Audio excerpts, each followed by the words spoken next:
Who decides the budget? Who sets the budget for the association, and who determines how much the dues need to be in order to take care of that budget? Well, Cleve, you're right about the conflict. Okay. Although my own personal experience and some national surveys that are done by third parties indicate that the vast majority, close to 80% of homeowners, are satisfied with the homeowners association.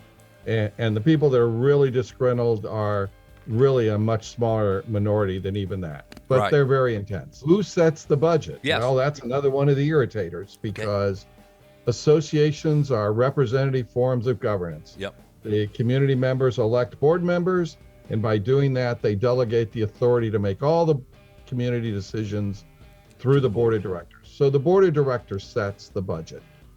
Some communities might have a budget committee, but ultimately the directors decide all the dollar amounts. Things that homeowners can do are to speak to their board members. Okay. They can, communities are made up of lots of different demographics, I guess, and philosophies, but fundamentally the homeowners should reach out to their board members or their management company and say, I have some thoughts about the budget. I'd like to tell the board some ideas that I have. And they could do that in writing, or they could make arrangements to come to a board meeting. Almost all boards that I've ever dealt with have some kind of public forum where they allow homeowners to come and speak to them. I think the biggest thing would be that homeowners could participate in the budgeting process. Right.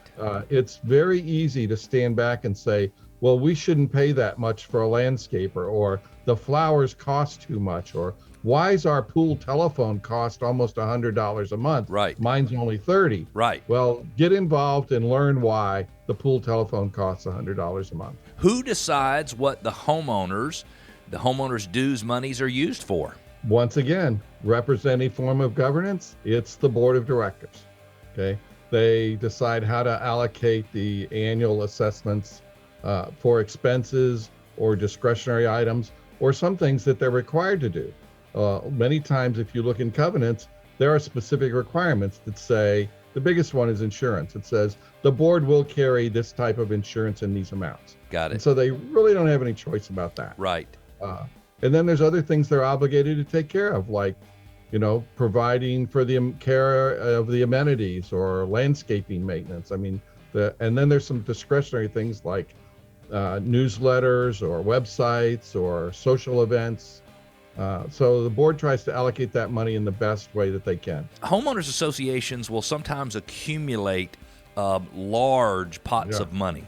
And I'd love to talk about, first of all, why that is, and then that money, is it supposed to be invested? Should you put it in the stock market? Is it supposed to be risk? Should you get an interest rate on it? Let's talk about what should happen with that money. There's two buckets of monies that associations have. Okay. One of them is their operating funds to pay their daily bills with.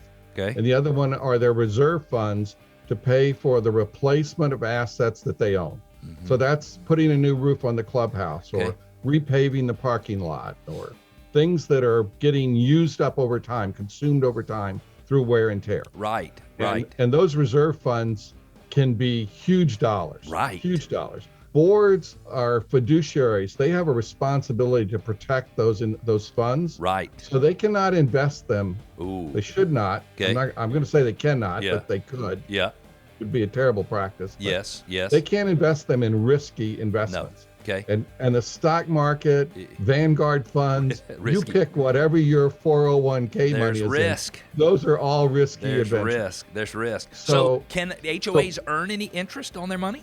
They can. They can. There's no prohibition against it. Okay. It's just that as you lower risk, you lower the return. I mean, we all learned that in economics class.